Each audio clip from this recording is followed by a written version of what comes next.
in a BBC director.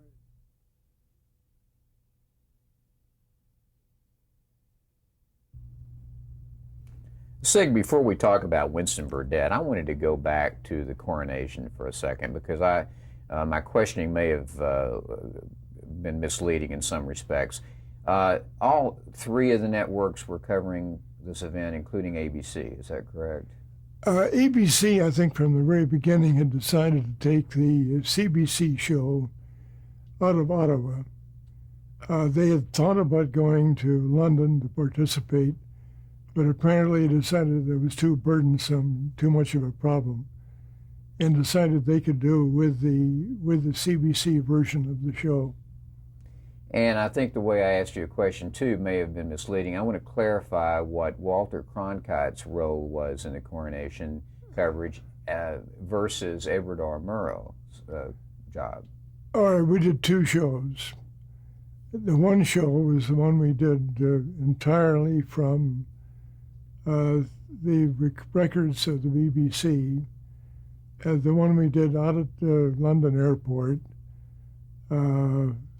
in which we took the CBC program and edited it with Walter doing the narration. The other program we did was all 35 millimeter taken from the street, and that was narrated by Ed Murrow.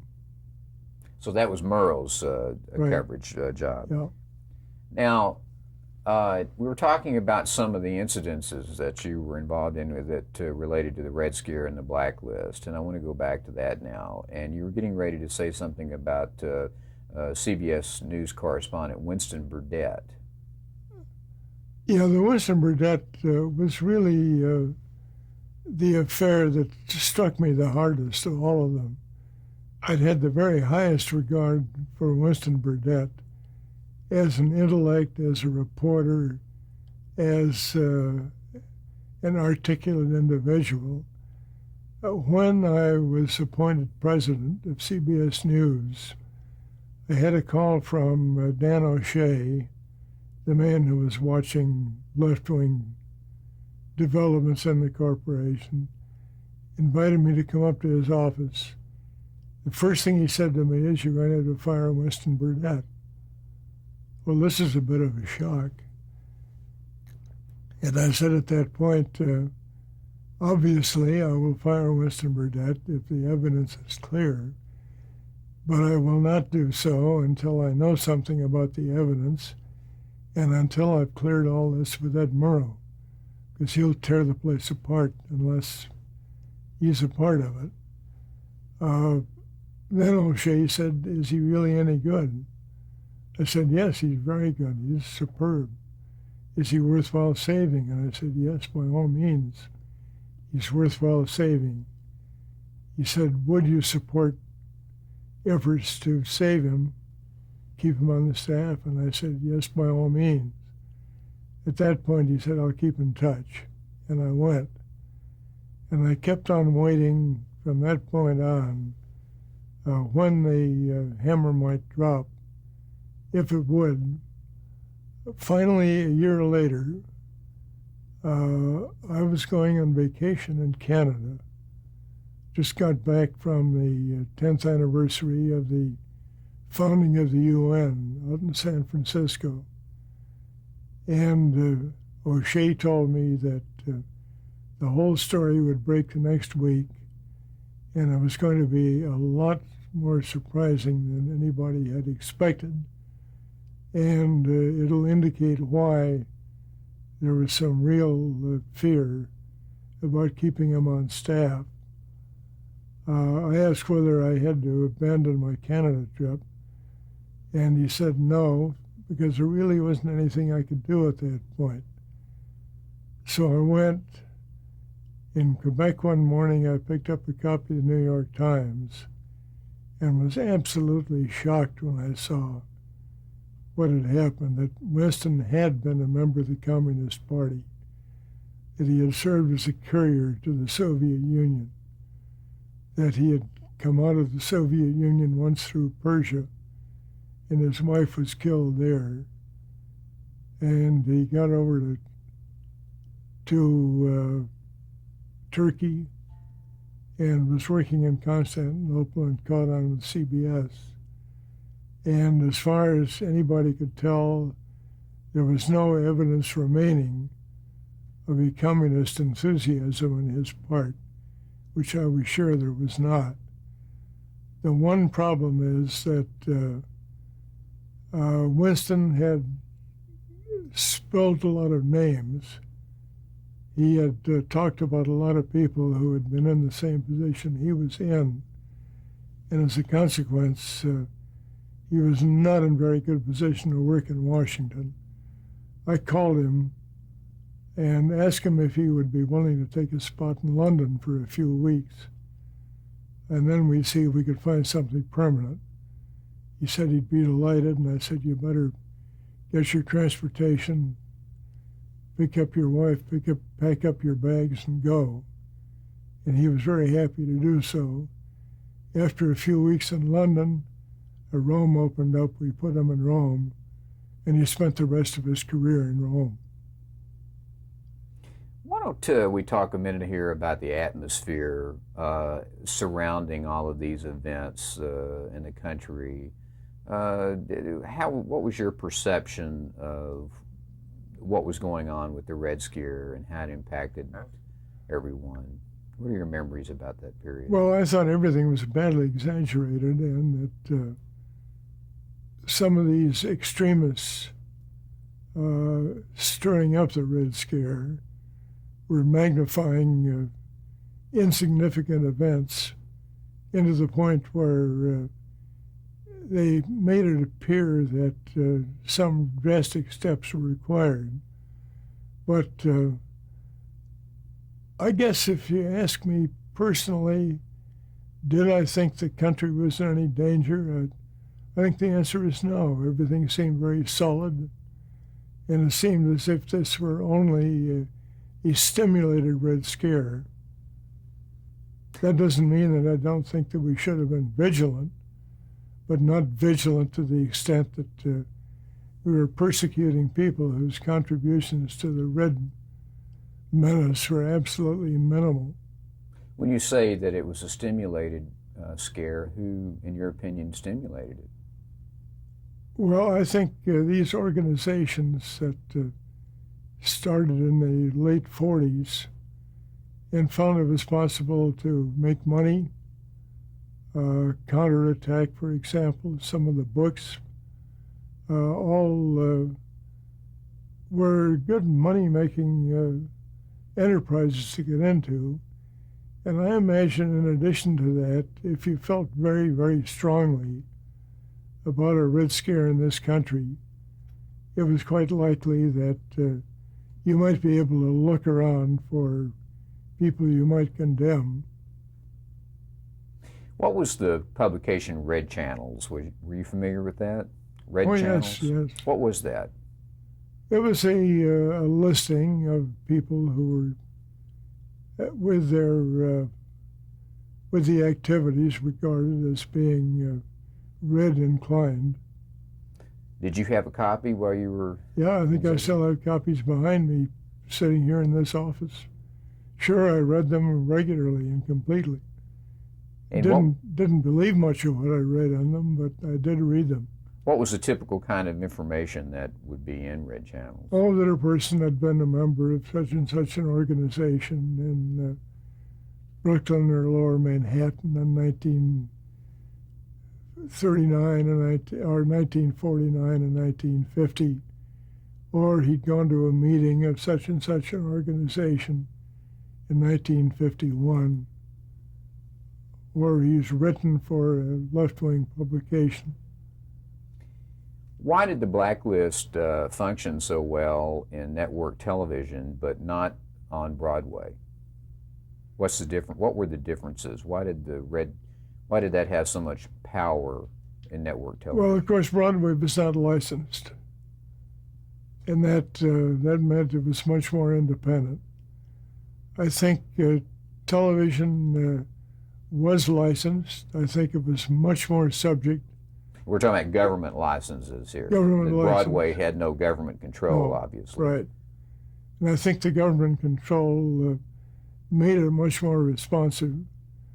I think also it was growing very rapidly, and the management was inclined to be rather timid about getting into any kind of trouble that would cost it substantial sums of money. I think there was just a lack of confidence in senior management.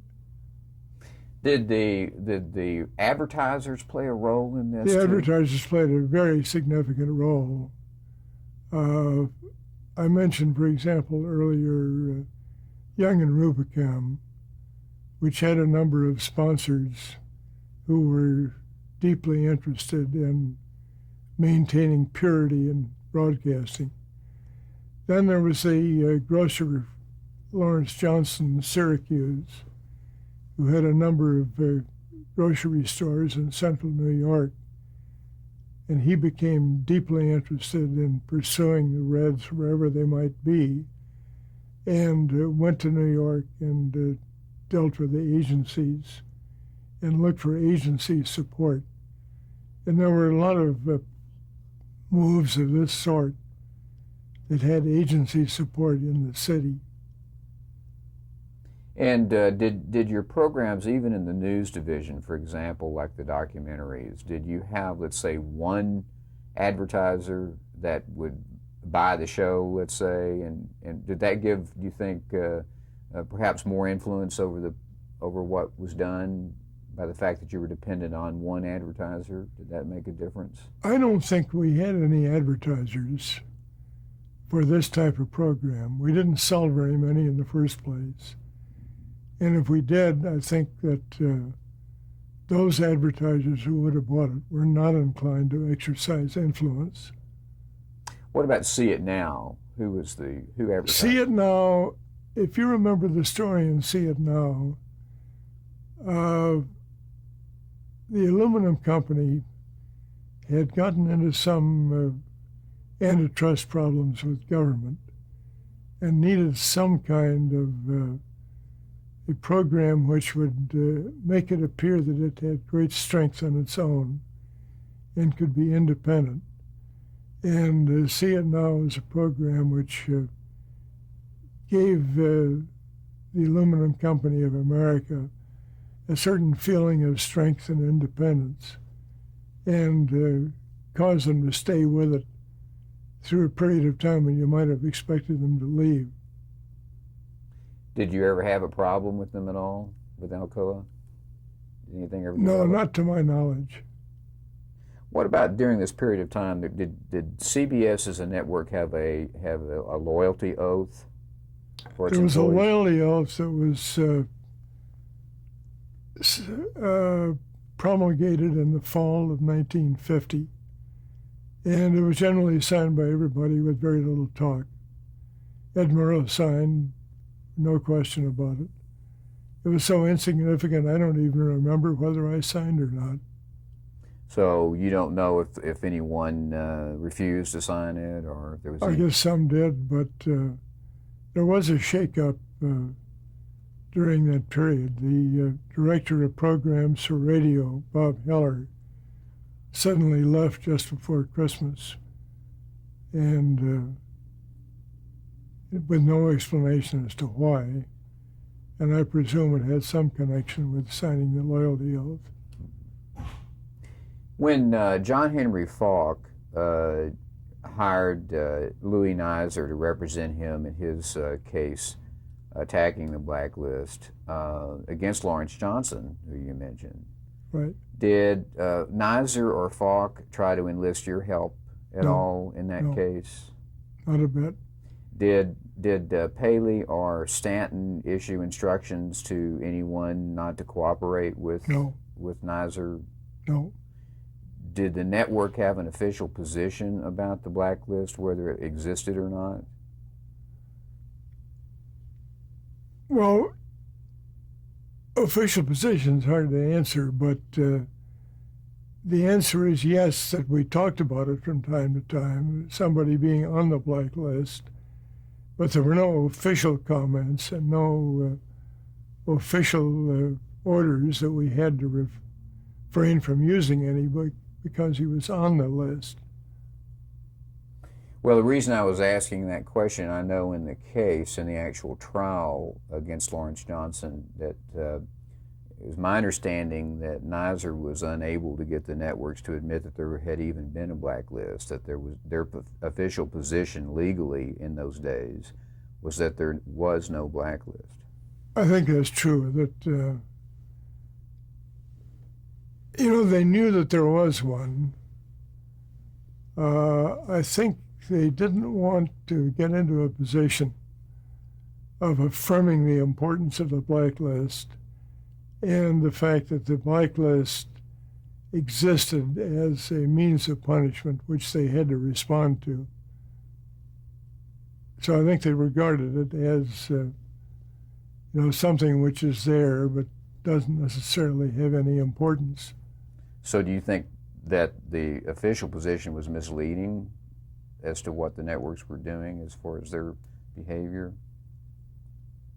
Yes and no. Misleading to the extent that there was a Dan O'Shea, but Dan was not concerned so much with the blacklists as he was with the specific evidence that was coming to light. So I think you can say that, sure, they were concerned about the blacklist, but I don't think the blacklist itself was of any significance. How was Daniel Shea to work with? What was his reputation with your colleagues, and what kind of guy was he? Well, I rather liked him, but when I went up to talk one of these problems with him, there wasn't a lot of chit-chat, a lot of small talk. He laid down the evidence and said, here it is. But as I pointed out in the Winston Burdett case, which is the most serious one I got into, I said that, if I had to, I would perform, but I needed a lot more evidence before I do so. And by that time, he'd swung around and he said, is he worthwhile saving? And went ahead to save him. Was there any point during all of this, as the years went by, that you finally sat down and thought to yourself, well, the blacklist is over? Was there any episode or incident that you thought we're finally out of this? Or no, I don't think so. I think it kept on going longer than I expected. And, when we thought it was all over, then an Abe Burrows case would come along. So it kept on, but at the same time, I'm sure, weakening. And I'm sure we were paying less attention to it. Looking back on this years later, do you think that there was any damage done to the network televisions by the blacklist, by the long, the reputational, the reputations of the networks and so forth? Was there any cost that was paid? Is there any cost now to what they did then? Yes, I think so. I don't think it's remembered very vividly, however. But I think they did look rather weak to some of the public when they were inclined to back down too rapidly. Well, let's move into a completely different area here now. Let's talk about sports. All right. And sports programming, which has become such a huge thing for network television. Did you play a role in the development of sports programming? Yeah, a rather significant role. What was that role? Well, the role was that the sports department reported to me, and I'd long been interested in sports and was deeply interested in trying to find some way of getting us involved. Way back in 1950 and 51, when the NCAA imposed its regulations, which narrowed the number of games per week down to one and took control completely at the NCAA. I went down to Dallas, Texas to an NCAA meeting and made a speech upholding the right and the advantage of having broader coverage, and of course got voted down. I did a lot of negotiating with news with athletic directors about trying to break the NCAA control. I had conversations with Father Hesburgh at Notre Dame in his office, and he was quite interested in doing so, but didn't quite dare. We did break it to the extent that in the 1955 season, we had regional games. We set up a regional network in the Northeast, one in the Middle West, and one on the Pacific Coast, which I was largely responsible for setting up. It didn't work very well. The public wasn't ready for it. But then in about 1954, I'd had a call from the publicity director of the LA Rams, whose name was Tex Schramm, and he wanted to come and see me. And what he said was, when he came, that he thought he could arrange for us to go to the National Football League and arrange to buy an exclusive to the whole league.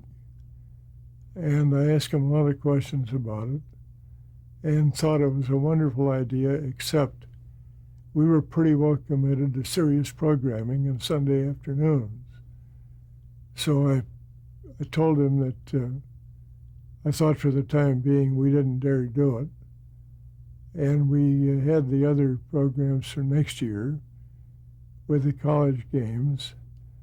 But then in 1955, we began to find out that we were not getting any Sunday afternoon exposure for a rather serious list of programs.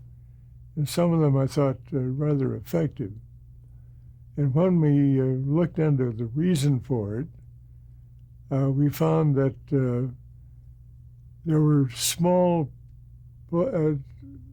television networks being set up carrying professional football. The largest was our own affiliate in Washington that had a network extending down to Texas, carrying the Washington Redskins. There was one in Texas, which was quite large, one on the West Coast. I remembered then having talked to Tex Schramm 2 years earlier, and I was in the hospital with a bad back, but I had Elmer Lauer, who was working for me, get in touch with Schramm and see if he thought this still made sense. And Schramm said yes, and we got with Bert Bell, the boss of the National Professional Football League in Philadelphia. The commissioner? The commissioner started negotiating with him, and we hired Bill McPhail, the son of the former New York Yankees and Cincinnati Reds leader, and put McPhail and Lauer on the route to see what they could do. Schramm was interested all the way, and it took us quite a long time before we made the deal, and it was complicated, but we had the rights to each one of the teams in the National Professional Football League. Well, explain a second. I'm a little confused about the role that the affiliates could play at this time in carrying sports. So they could go on their own and create their own programming and preempt what the network was wanting to send out? Well, they like football. And if somebody would come along and say, look, here is football with a commercial sponsor attached, they're very likely to take it. Now, the difference, of course, is that if you had a sponsor with a network, the network would have the exclusive rights to put it in. As it was, the Washington Post was selling to ABC affiliates, CBS affiliates, NBC affiliates, and a great variety of sponsors. So what we did was bring it all into CBS and all into sponsorships, which were delivered by CBS. Did you try to get into baseball coverage at all, the Major League Baseball? Not on that basis. We made a couple of attempts at the World Series and flunked out. I did go over to Brooklyn once in the summer of or spring of 1950 and made a deal with the Brooklyn Dodgers and with a serial to carry Saturday afternoon Dodgers games on television. So we were on that. We later got a Saturday afternoon series with Dizzy Dean doing the principal broadcasting. So we had been doing some sports through the whole period. So did you hire Dizzy Dean? Well, my people did. Did you get to know him at all? Did you? No. You also were involved in the Kentucky Derby, weren't you? Right. And any importance for the networks connected to that? I mean, did you have some? Well, it was very important to have the Kentucky Derby. It had a complete monopoly on that Saturday afternoon, and to build up several days in advance. We did have a problem with it because we couldn't get a signal out of Louisville, Kentucky. So when television first got into that area, we sent a film crew into Louisville and flew the film up to Dayton, Ohio, and originated the Kentucky Derby from Dayton. This would have been about 55 or 56. Then after that, Louisville had its own origination. And I went down to the Derby once when we were renegotiating, and we succeeded in winning it for another several years. One of the interesting things that everyone takes for granted now with sports is the instant replay. How did that come about? Do you know? The instant replay, the idea of the instant replay? Well, I think the first one I know of was at the Kentucky Derby. And it wasn't an instant replay in the sense that they are now. But I called Bill McPhail, who was going down, and said, look, we know that Happy Chandler is going to give the award to the winning owner, and it's going to take 10 minutes or so. I call technical operations and tell them to reset the tape so that as soon as Happy Chandler is finished with that ceremony, you can rerun the Derby. Well, he called back and said, impossible. Technical operations says they can't do it. And I said, call them back and tell them to do it anyway. So they did it, and that, I think, in a sense, was the first, not instant replay, but early replay. And then from that point on, they looked for technological processes for doing it more rapidly. Well, let's take a break here and change our cassette.